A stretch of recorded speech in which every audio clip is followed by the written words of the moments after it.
The technical glitches. Is this something new?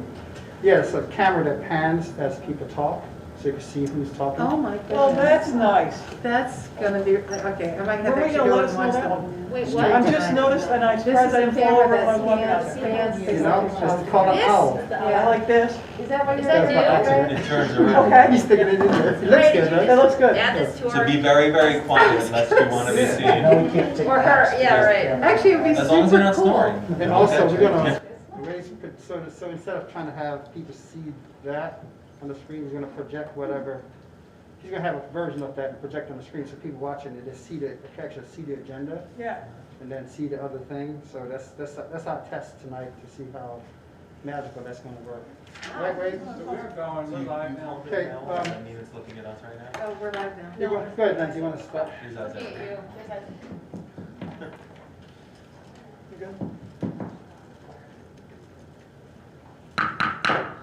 Well, good evening, everybody, on this cold night. Before we start the meeting, let's rise for the Pledge of Allegiance. Lydia, right on time. Pledge allegiance To the flag of the United States of America, and to the republic for which it stands, one nation, under God, indivisible, with liberty and justice for all.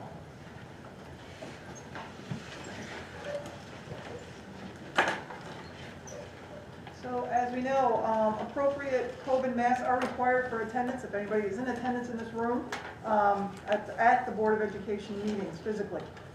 One will be provided if attendee does not have one prior to entrance into the school building. We are live, we are on YouTube, and before we start tonight, I would like us to take a moment to recognize the passing of a phenomenal soccer coach, a Shen alumni, Mr. Cassidy Jones, and his family. Cassidy passed a few days ago, a long illness, and he will be remembered for the many, many wonderful contributions he gave back to this community. He was a JV soccer coach in recent years and also spent a lot of time and gave a lot of his time to his kids who played, I know Dallas played, and he was very, very involved with Clifton Park soccer. You always see him over at the Commons. So let's take a moment to reflect on Cassidy. Thank you.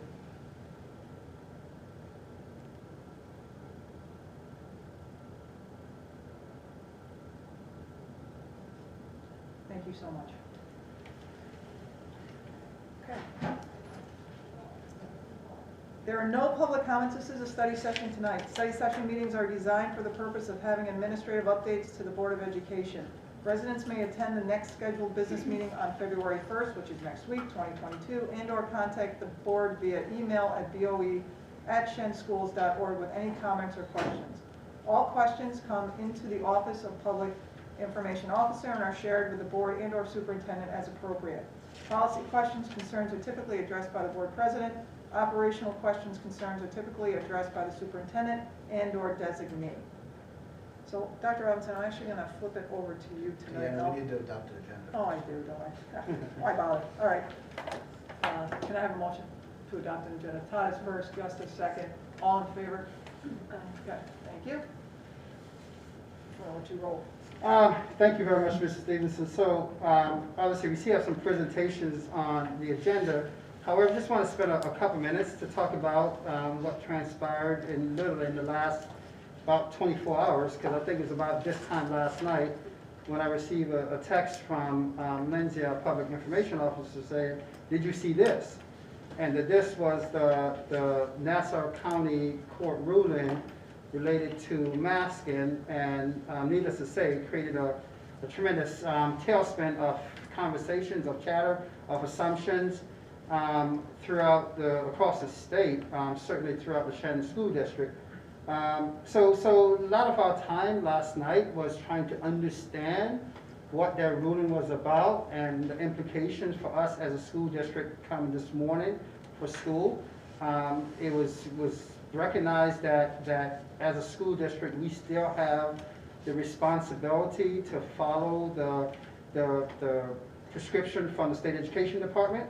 And so last night even, we sent out some correspondences to the community just to get people aware of it, and also to try to talk about what today would be and was. And so, as it turned out, as we all expected, because the Nassau County ruling was ironically in contrast to an Albany County ruling several weeks ago surrounding masking. And so there was a lot of legal folks thinking that this, there has to be a second tier level of court to, again, address this. And so the state brought it to the appellate court for hearing today. My understanding was at 2 o'clock. And around 5 o'clock or so, we received correspondence that the appellate court provide a stay until this Friday, the 28th. At this point, there's supposed to be more hearings. And so as we sit here now, the same protocols that we had prior to yesterday in terms of masking and mitigation are the same protocols and expectations we have for tomorrow. So the expectation is that all students and staff will follow the masking protocol particularly. We trust and hope that those individuals who don't think they should follow it, either, quite frankly, don't have their children come to school, because we will uphold the mask protocol with an expectation that kids who should be masked and staff who should be masked will be masked. And the same thing we tried to do today as well. With that being said, one of the things that we're very cognizant of is we try hard not to put students in the middle of what I call adult issues.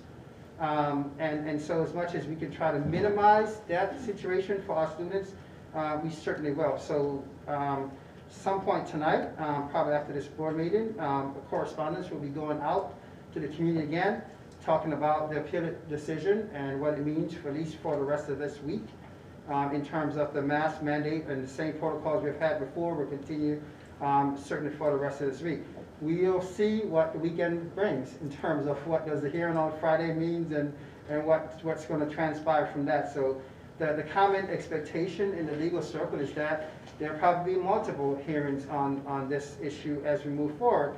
And the irony of it is the governor's or the health department determination about masking was scheduled to expire for February 1, so the state would have had to deliberate on this anyway to figure out what would have been the next step. So we'll see how all that deliberation come to a head as we move forward. I trust and hope that the legal parties, the political parties, the health parties can all come together and find some common interests so we can have some sense of what's the exit plan? Where do we go from here in terms of COVID mitigation and things of that nature? So because, you know, the school is always in the middle. We're always the person delivering the news. For those who like it, they applaud it. Those who don't like it, they share their disagreement with it. So we certainly want to see what's the exit strategy, if you will, of the state moving forward. And who knows, maybe this weekend will be a start of that as well. So I'm optimistic that the conversation will be broad and comprehensive, and we can actually have a plan forward in terms of how will we contend with COVID in the short term, midterm, and certainly the long term. So that's kind of like where we are with the COVID conversation. I'm just going to pause if there are comments or questions the board may have. So I guess my one part was, which I was seeing a lot of, if this had happened, the mitigation plan kicks in anyway, because that is our plan, and that's what we would have stayed with. According to the rate of Saratoga County, which is above, the mitigation plan would kick in, and that's what we would continue to follow, correct? Yeah, and so the right now I'm saying to you the answer is correct, right? Yeah, right. And so the question then is, what with all these proceedings, how does that impact the jurisdiction of the state and consequently the jurisdiction of the county? And as is, we have a county meeting on Friday morning, so hopefully we'll hear more from the county perspective on this. When I say county, Saratoga County Public Health and superintendents in the Saratoga County districts in the Saratoga County. So we'll see what potential modifications to those authorizations are, because right now the authorization is the local health, which is Saratoga County for our case. That's what we follow, and that's our board approved mitigation plan is consistent with that. So again, there's a lot of potential moving parts that we have to watch to see how, if one thing happens here, what's the implication on something else, and consequently, what's the implication on us as a school district. So So that's literally for the next 2 or 3 days, there'll be a lot of trying to understand the implications for the coming week, or weeks beyond. Yeah, I kind of want to follow up on that, because part of me, I got a lot of questions too, as the news came out, everybody trying to figure out, does it apply? And I see a lot of people arguing, is it Nassau? What does that mean? What does Supreme Court mean? And everyone's learning a lot of lessons about the New York State judiciary system. But I guess my question is, in the way I think about it, we do, as Deanna just mentioned, we have a mitigation plan in place, which has mask mandates tied to the transmission level. So I guess the way I was thinking of it, and I'm hoping this is true and helpful just for clarity for the community, is it doesn't really matter what happened yesterday, what happened today, what happens Friday. We have a plan in place that says these conditions equate to a mask requirement when we're above a certain level. So, and I just raise that because I feel like what I'm worried about from perspective from the community is everybody having to figure out, does the rule apply today or not? And then what I really, and you touched on this, and I think it's a really important point, just like in December when the mask mandate first came about, there was a call to let's be sensitive and thoughtful of our local businesses and not bring fights into the stores and fights with people at the counter. Same thing here. What we don't want, and I hope the community hears this too, is there's nothing beneficial or helpful to anyone to bring a fight into a classroom or to force a teacher to have a confrontation or an aid. This doesn't need to become a battleground. But I guess just getting back to the other point though, is it helpful to say, I mean, we have this plan in place, it's not dependent on what's going on in the courts right now because this is the policy we set for Shen. Well, I think the concern there is, and you're right, but if the courts do say, okay, masks, that is that's unconstitutional, they can't do it, whatever the reasoning is, that affects the Saratoga County, and that's the trickle-down effect you're saying. Saratoga County may say, okay, we don't have to worry about this, our plan's out. There's just too many variables right now. So, Actually, can I just add, the courts were, they were addressing whether the school boards could establish their own policy. And so that's really what it was. It's not about masking. It's about whether they have the authority to do this. That was the Long Island ruling. And whether the governor had overstepped. It's not, I mean, yes, they were making policy to say we don't want masks. And the other thing I think that's really important to say about our mitigation plan is that it's here for the safety of staff and students. It's for the safety of our students and by extension our community.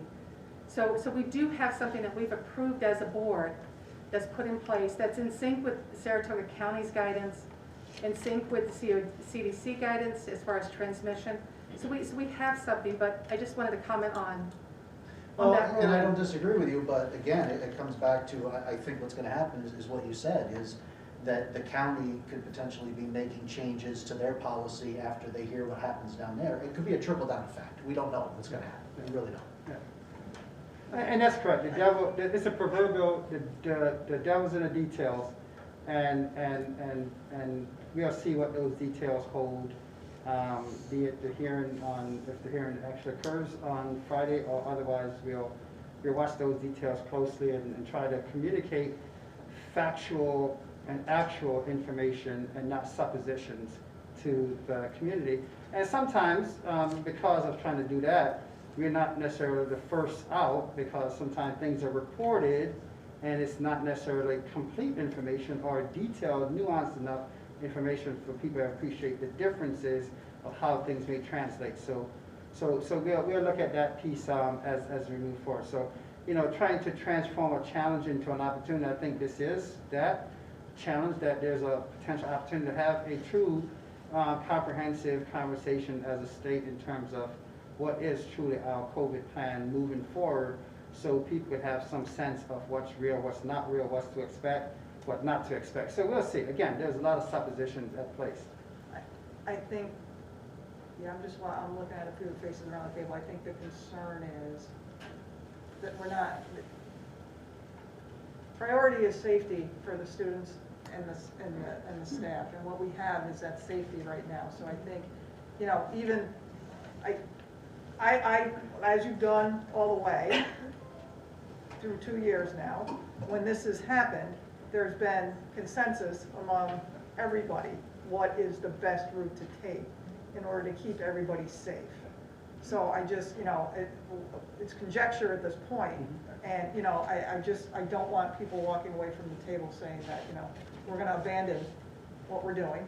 I don't think that's the plan right now. I don't hear that. So, okay, I just wanna be clear that, so I'm just watching a few Well, and things. also, I just don't want people thinking like everybody needs to watch the courts on Friday over the weekend to figure out what they're doing Right. Monday. Like, we have a plan in place, that plan is in place, Yeah. and until the Yes. numbers change, which Yeah. is what we said is our policy, then. Are we on the same page? Yeah, and again, I mean, we're not dependent on the governor's order, right? so the question, we could be potentially, that's the point, that's the piece, I mean, there's so That's why many, I'm trying to. there's so many I'm trying to- unprecedented things now that I literally, I think we go with what we know right now. And we know right now, until the 28th, our mask, particularly pertaining to mask requirements and protocols are in place. That's what we know right now. And honestly, I think to speculate otherwise, where things may fall out, not fall out, is probably to some degree even a disservice to the community. That's what we know right now for the potential next 3 days of the school week. That's what we'll be engaged with, and we'll see how things fall out. And I'm sure there's going to be countless commentary over the course of the next 3 or 4 days as well, to try to understand what does this mean for different levels, because it is confusing. It is confusing in terms of New York State, county, New York State Education Department, governor's office, who has what, and I think over the years, back to your point, we have been trying to take all that into consideration in putting our plans, so our plans are consistent with the laws that applies to the issues that we're dealing with as well, because some of those laws give the board the authority to do certain things, and so the question is how far or not that authority will be extended into the future. So that's also a big question that's on the table. So more to come. Let me just say that way, more to come. So just to shift to one concrete thing, and it's more than symbolic, it's very practical. On the table, you'll see these are the type of COVID test kits. Has 2 tests in it, and it's 2 tests in there for a reason. Because if someone suspects they have COVID symptoms, it's for you to test day 1 and day 3. So it's not for you to have 2 and you give 1 to someone else. It's for you as an individual to have the 2 testing opportunity. So they're on the board. We'll be having another test distribution tomorrow, 4 to 6 at Tasago Elementary School and at the high school. And we really want to get test kits in the hands of families, recognizing that one of our major primary objectives from the safety piece is individuals who are positive, isolate, get better, return to the space. Individuals who think they may have symptoms, confirm if they have symptoms or not. And so we try to minimize certainly the spread in the school, spread in the community, and so trying to get test kits in the hand of community members is something that we'll be, we've been very intentional about. We're again doing another mass distribution on Wednesday, and we anticipate getting some more test kits, possibly tomorrow or Thursday.